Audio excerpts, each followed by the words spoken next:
Olá pessoal, eu sou Cláudio Cardoso, este é o Rosa dos Ventos, um podcast dedicado à jornada interior dos imigrantes. No papo de hoje, eu vou receber um grande amigo, na verdade, o Alessandro Ganhor Galvão. Vocês vão notar que eu vou chamar ele de o Alê aqui durante a nossa conversa. O nosso tema é saudade. Olha que tema fantástico para a gente trocar ideias e enriquecer o nosso campo de significados e símbolos do podcast Rosa dos Ventos. O Alessandro, ele é jornalista, tem formação de jornalista, tem um mestrado em antropologia, ele se descreve hoje como um ghostwriter e ele foi consultor da Câmara, né, no Congresso Nacional. Durante muitos anos escreveu discursos para políticos, enfim, teve uma atuação brilhante durante 3 décadas e atualmente é aposentado. Então vem comigo aí para esse papo incrível sobre saudade.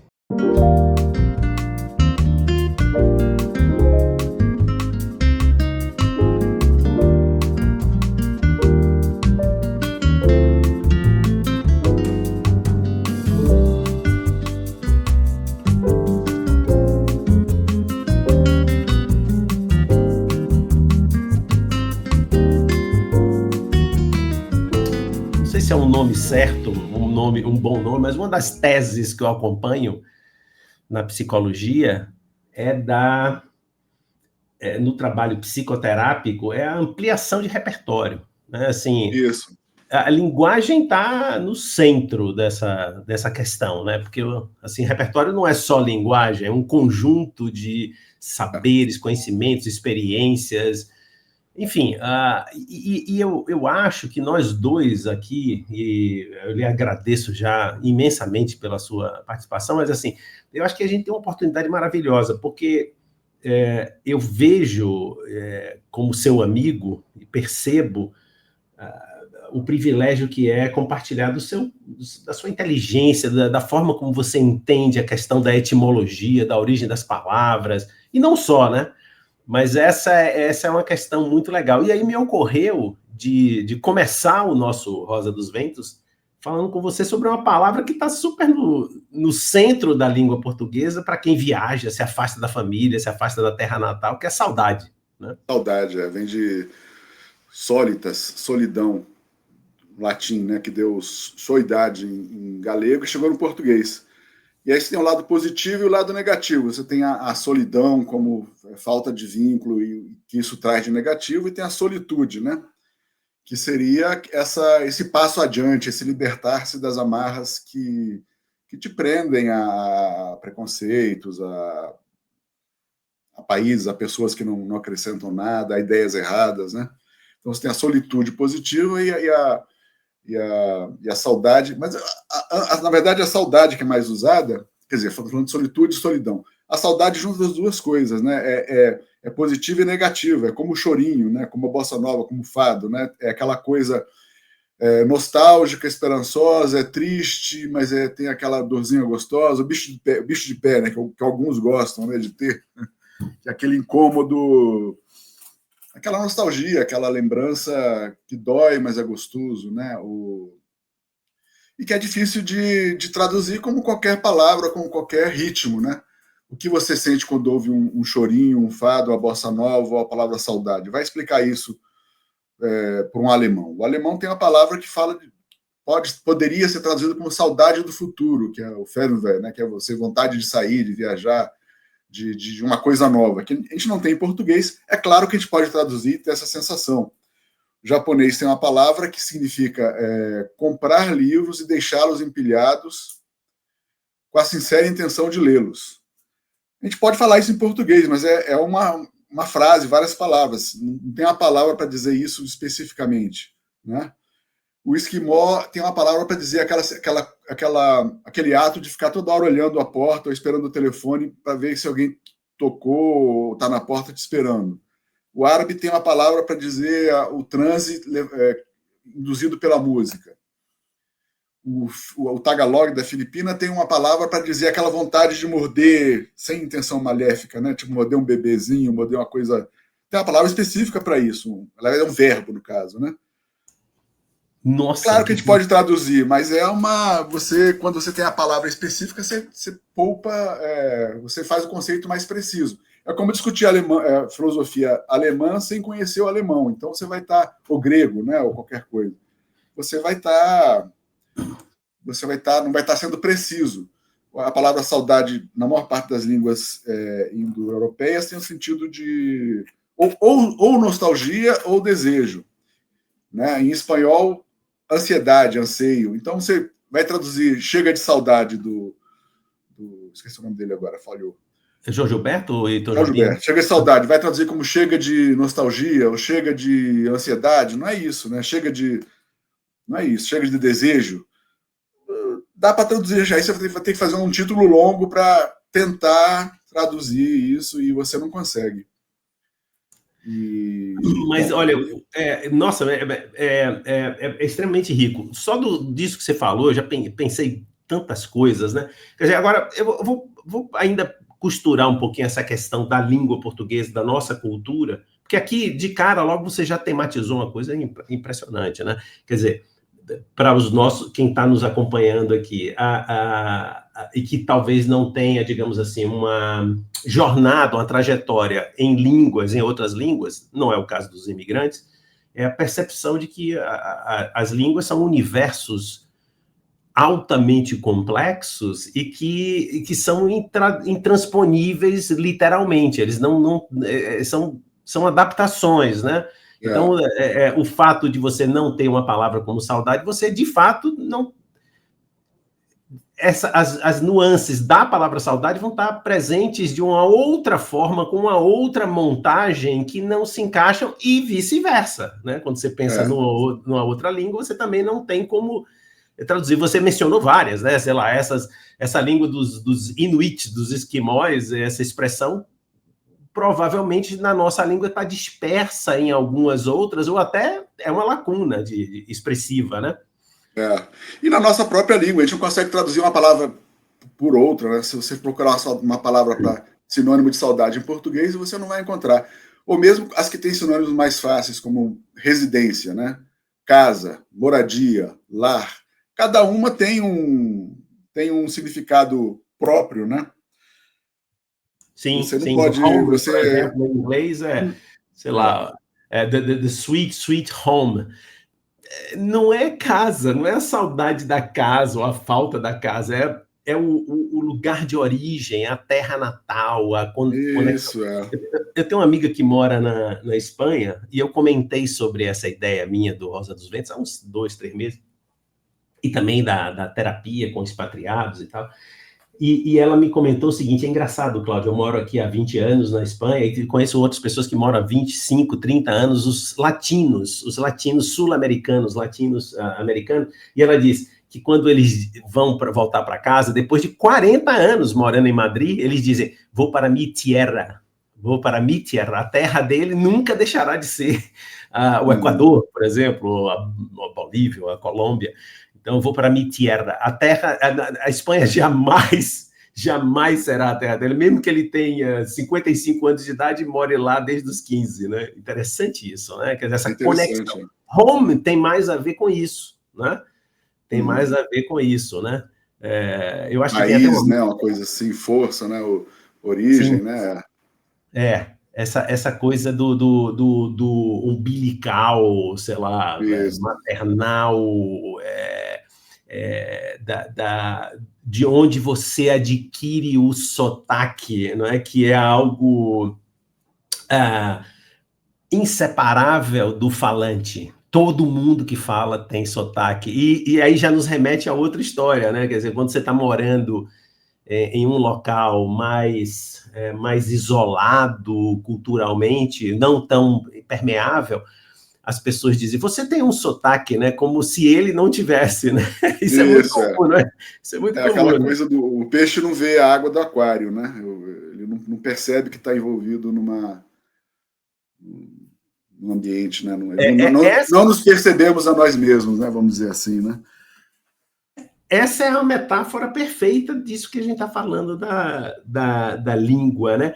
Agora, eu queria ainda retomar, eu me delonguei um pouco, acabei perdendo uma questão que me ocorreu, ali, para endereçar, que é o seguinte, se a gente bota o par psicologia ou psicoterapia, pessoas que estão fora, longe da sua terra natal, e saudade, a gente vai quase que vai induzir a pensar em coisa como tristeza, depressão, melancolia. E esse solidão, né? Solidão, isolamento. E esse é um tema muito presente no imaginário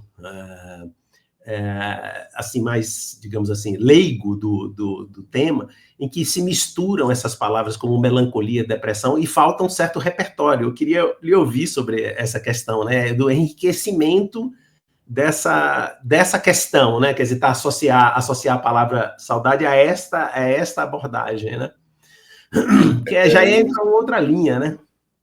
Tem até quem acha que a palavra saudade, além da origem latina, né, solidão, tem origem também na palavra árabe, sawar, que é melancolia, né, literalmente bile negra, né, vindo do grego, que eles eram próximos, de certa forma, os árabes traduziam os gregos.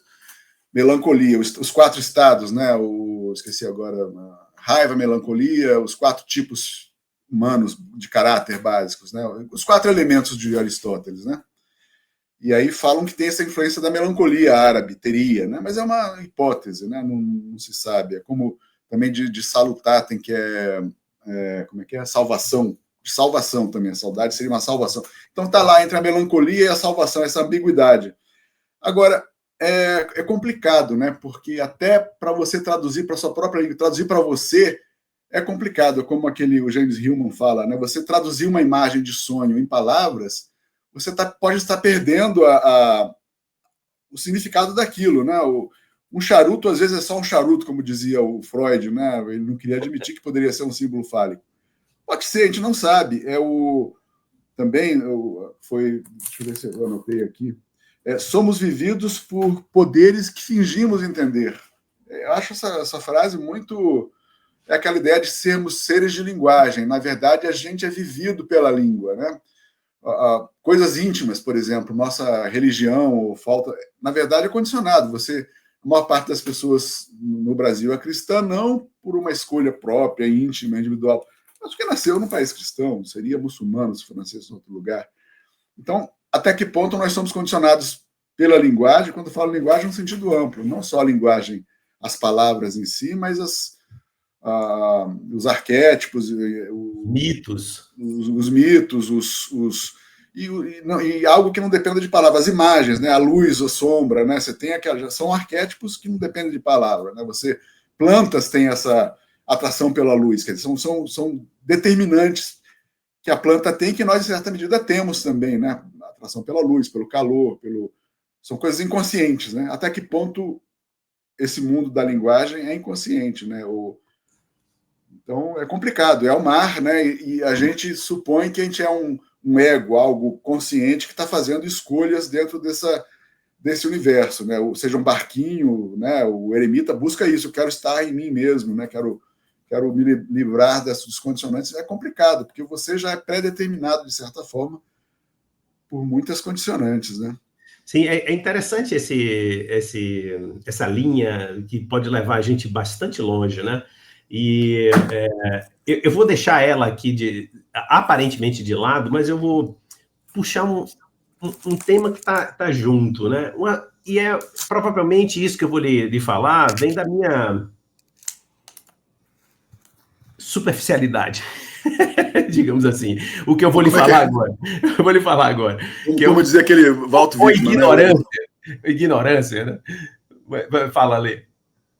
O que há de mais profundo que um toque, né? Quer dizer, você tem mil teorias, tarará, e você sente um toque. Uma amiga minha contou, ela estava na Bélgica e estava conversando lá com a mulher que ela alugava o quarto para ela, e aí conversando, ela brasileira, cearense, aí vai. Um momento ela encosta na belga, falou que a belga foi percorrida por um tremor, porque não deve ser da cultura deles, né? Ser tocada, ainda mais por um estranho. Falou que ela ficou assustada com o tremor Quer dizer, o que há de mais profundo que o toque, que a superficialidade, né? Trazer essa moça para o carnaval da Bahia, levar lá para... Isso.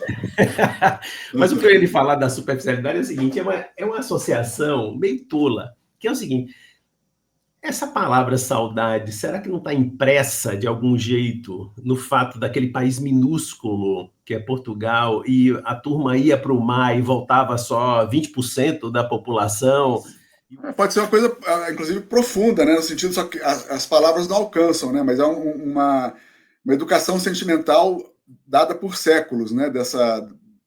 Essa característica, né?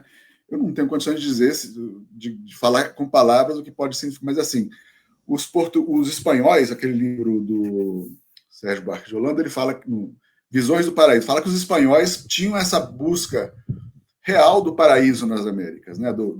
Da fonte da juventude, do Eldorado. Eles tinham essa perspectiva de encontrar o Jardim do Éden, que foi até a Idade Média supunha-se que fosse um lugar geográfico real e buscava-se encontrá-lo com as indicações da Bíblia, o lugar onde 3 rios se encontravam. Aí supunham que era onde o Nilo e o Rio Congo e um terceiro rio se encontrassem no interior da África. Tinha essas ideias todas que na época dos grandes descobrimentos, os espanhóis ainda tinham e tinham essa história. Os portugueses não, segundo o Sérgio Buarque de Holanda, eram muito mais pragmáticos. Eles estavam lá, não estavam buscando, não tinham expectativa de fonte da juventude, terra dourada, não tinha essa... Tinha um pouco, mas não tanto, era mais os espanhóis, né? Inclusive, dentro do Brasil, eram os espanhóis que iam atrás disso. E eles queriam voltar para Portugal, né? Tem essa suposição, né? Enquanto os espanhóis fizeram universidades e imprensa 100 séculos antes dos ingleses, 100 anos antes dos ingleses, um século, os holandeses nunca fizeram, os espanhóis fizeram isso desde o primeiro século, já tinha universidade, até tem quem questione se era um colonialismo. Não, era tudo parte da Espanha, dos Habsburgos, né, que na época dominavam a Itália, dominavam a Alemanha, né? O rei espanhol, filho de espanhola, ele reinava a partir da Europa Central, da Alemanha, da Tchecoslováquia, os Habsburgos. Então, tinha outra perspectiva. Tem essa perspectiva de que eles estavam realmente... Eram a parte da Espanha, né? Assim como as partes do Império Romano ainda se consideram latinas, esse pessoal se considerava, bom, na época, pelo menos, né?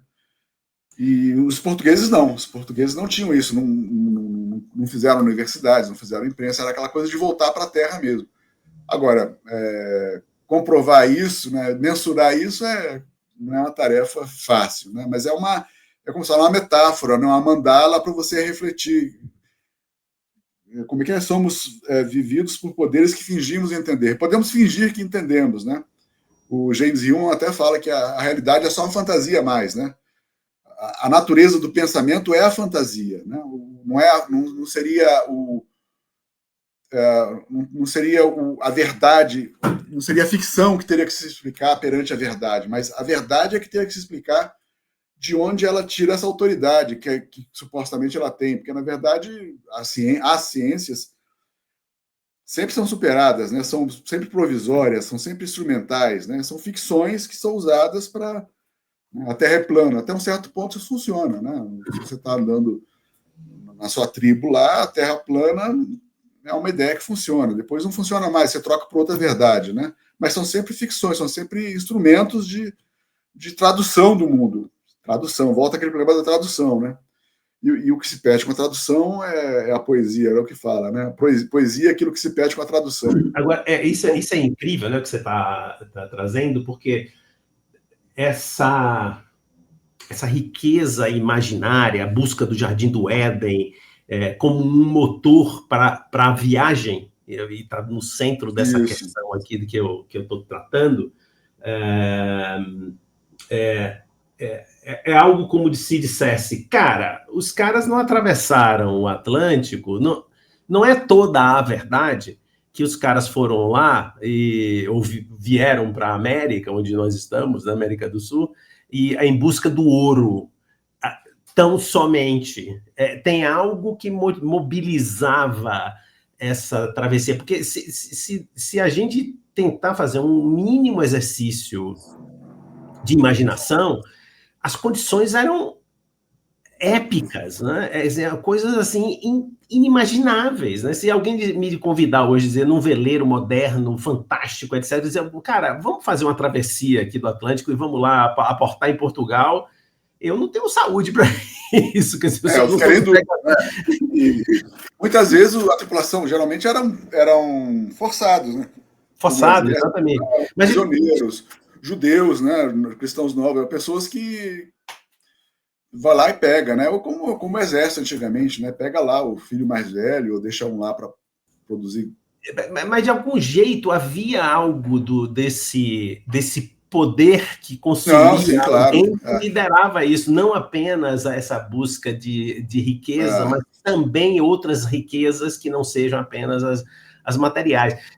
E em medida, porque veja, qual é o cenário que eu às vezes me pego pensando? Em termos de expatriamento, rigorosamente, imigração, nós brasileiros, como um povo, como uma nação, somos amadores. Uma das imagens do mundo que nós estamos vivendo hoje, contemporâneo, é de uma ansiedade, de uma aceleração e a consulta permanente ao celular para ver o que é que chegou. Né? Então, eu pensei nessa ideia, essa imagem ultra contemporânea, que tem muito a ver com o que muito da turma da psicologia fala de transtornos, de ansiedade, que são coisas muito comuns hoje. Né? Esse é um tema que se debate muito aí, etc. Que é um traço semântico da saudade. Né? Em espanhol, parece a saudade parece com anseio, né? A palavra que em espanhol não sei pronunciar aqui, mas é uma palavra que tem a mesma raiz de anseio, de ansiedade, saudade e ansiedade. Pois é. Interessante, isso é uma marca. Este ponto, especificamente dessa sutileza aí, que não é nada sutil hoje, ela é retumbante, né? Assim, a expectativa de que eu estou perdendo... Tem uma expressão que se usa muito no mundo empresarial, que é o FOMO, a expressão é uma sigla em inglês, que é o Fear of Missing Out. É o medo de estar perdendo a festa. Né? Assim, puxa... Isso é o que causa o sentimento de manada, né? Por isso que o mercado vai todo para um lado de uma vez, vai para outro mercado. E quem está fora desse sentimento de manada, que está na solitude, que é outro significado, é quem se dá bem, né? É aquele cara que às vezes, né? Às vezes sim. Nas ruas está comprando ações ou comprando, sei lá o quê, imóveis, né? E quando... Como é que o Warren Buffett fala, né?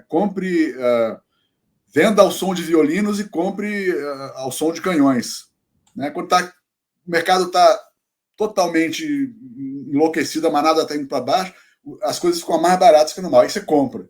E quando está tudo tranquilo, não, o país está muito bem, o PIB está ótimo, aí ao som de violino você vende suas ações, seu carro, sua... Eu acho que é por isso que tem esses bolos eu não sei como é que se chama aí também em Brasília, mas esses bolões, né? Que a turma do escritório toda aposta na loteria. O cara, eu acho que a coisa mais aterrorizante é o pensamento de que o cara não quis dessa vez e o pessoal ganhou na loto, né? Pois é. Dessa vez ele não participou do bolão, né? Do bolão. Mas assim, essa é uma imagem muito poderosa para falar disso que a gente está falando, tocando agora. Mas o medo de ficar de fora, mas ao mesmo tempo também esse mecanismo ansioso de acordar, correr para o celular para ver as mensagens. Tem um outro dispositivo. Não é exatamente apenas esse medo de ficar de fora, mas algo como se fosse uma compulsão automática já, né? Quase, hormonal, né? Dopamina, talvez. De uma forma superficial aqui, tá, Ale? Mas eu queria lhe ouvir, eu lhe interrompi. Não, eu que te interrompi. Não, eu lembrei da dopamina, né? Que é aquela coisa do futuro, né? Sempre quando você consegue aquela coisa, você sente falta de novo. Né? É o que faz o vício, né? Não só o vício negativo, como o hábito positivo também, né? Você consegue a coisa que é outra coisa, né? Tem uma base hormonal aí. É aquela questão de novo, né? Até que ponto isso é consciente? Nós vivemos, tem um ego no comando disso, ou a gente está sendo guiado por essa essas presenças que não conseguiam... que é a anti-solitude, né? Você não tá só. A manada, de certa forma, te guia, né? Não só o pensamento, tudo, né? O lugar que você nasce, o lugar, etc. Né? Enfim. Muito interessante, muito interessante. Eu acho que eu vou botar aqui na descrição aqui do vídeo no YouTube e do Spotify também, quando eu publicar, esse verso que você está remetendo aí, que o James Hillman menciona do homem, né? Que é como é o... Somos vividos por poderes que fingimos entender. We are lived by powers that we pretend to understand. Né? Ou pretend to understand, uma coisa assim, né? Desculpa aí o inglês. Não, eu acho que é exatamente isso que você falou mesmo. A tradução mas em português até que não fica ruim, não, mas...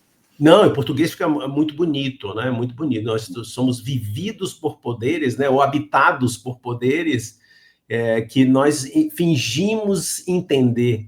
Isso é incrível, né? Porque, no fim, sei lá, a jornada do viajante tem, por exemplo, entre outras coisas, a dimensão épica, né? Quer dizer, que a jornada do herói, né? Por exemplo.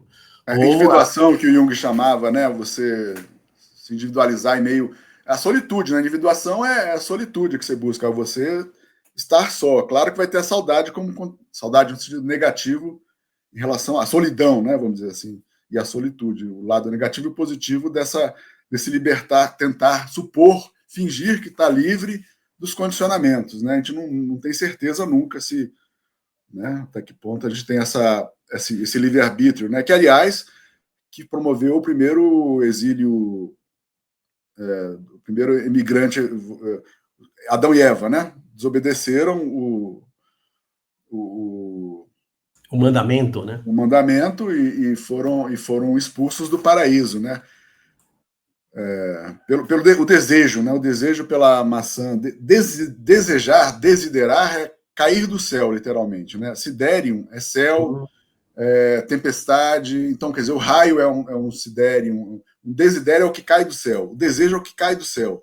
Ou você é o caído do céu, né? No caso, os anjos caídos, né? O Lúcifer, que tinha vontade própria, foi caído do céu. Tem esse significado, o desejo, expulso do paraíso, né? E queremos voltar a ele, quer dizer, isso pode ser o nascimento também. Aí já interpretações são infinitas. Não, é maravilhoso, maravilhoso. A queda. É bem interessante isso, né? Porque uma outra questão que está aí presente, e seguindo um pouco essa linha, é o culpa e arrependimento, né? Que são coisas muito presentes também no viajante, né? Sei lá, a ideia mais imediata é o viajante que deixa a família pobre para trás, ou a terra dele pobre para trás, e faz sucesso e está feliz e se sente culpado por isso. Isso é algo, por incrível que pareça, não é, né, nem um pouco incrível que pareça, na verdade, mas algo muito presente nos emigrantes. Isso. Muito presente nos emigrantes. O sentimento de culpa de não estar proporcionando ao seu povo, à sua gente, a mesma felicidade, o mesmo progresso, né? Isso tem a ver com a viagem também, né? Olha que interessante isso, né?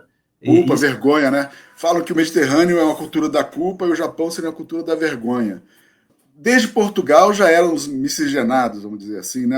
Portugal ficou mais tempo, Lisboa ficou mais tempo sob domínio muçulmano do que o Brasil sob domínio português, ou quase tanto tempo. Então, quer dizer, isso é muito, né? Colombo era filho de judeus, tem muitos árabes em Portugal, né? Tem muita... Portugal era também os domínios dela em outros países que eram muçulmanos, portos na Índia. Então, essa questão da busca das origens é infinita. É como o horizonte que a pessoa vê no outro país quando emigra, e quando chega lá, não está lá ainda, está um horizonte mais distante ainda. Se for ao passado, é a mesma coisa, né? Você não é uma raiz que se divide em duas, claramente. Você tá não, é um mangue, né? Você tem um emaranhado de radículas, né? Está tudo misturado, né? Sim. A cultura ocidental usa números árabes, ou árabes não, indianos, inclusive, que os árabes trouxeram. E quem são esses árabes? Que árabe, né? Não eram árabes. Os invasores de Portugal não eram árabes, eram mouros, eram norte-africanos, era outra história. Portugal e Espanha eram os visigodos, os italianos do Renascimento consideravam os espanhóis bárbaros por serem visigodos e não latinos.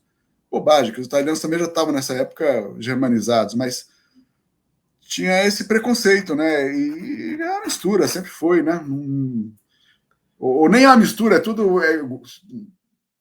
A tradução está lá, de alguma forma, você usa mais palavras, mas está lá a mesma animalidade, vamos dizer assim, né? Não tem essa. Ale, é complicado, né? Caminhando aqui para um final, o que eu queria trazer para lhe ouvir é o seguinte: nesse sentido, como a imigração significativa, de escala maior, nós estamos falando dos italianos, que talvez sejam os ocidentais que mais emigraram, talvez, não sei dizer.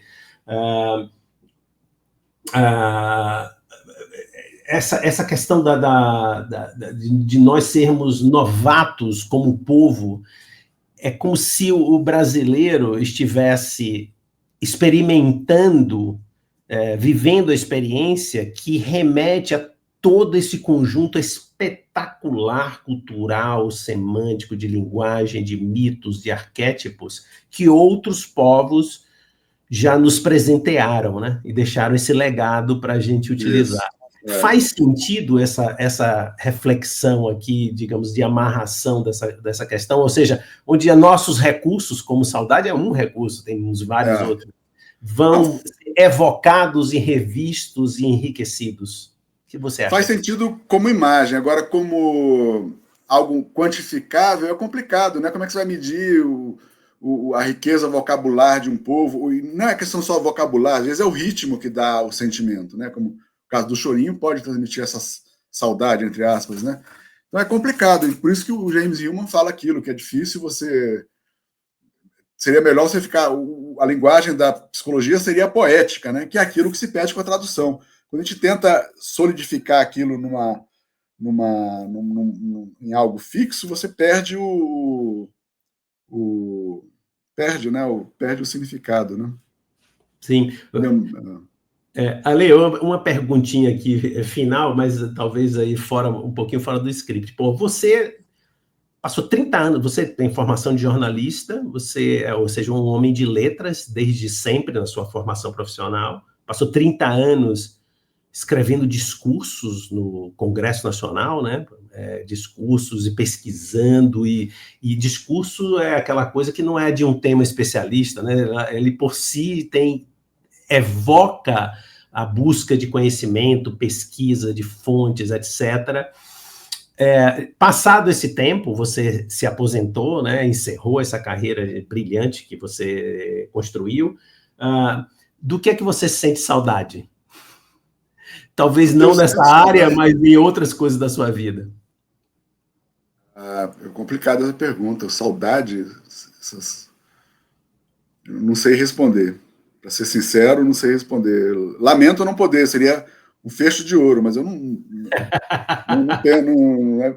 Talvez a saudade que todos tenhamos, né? Daquela euforia crescente ou euforia constante, né? Aquela que já experimentamos, né? Ou com a paixão, ou com brincadeira de infância, né?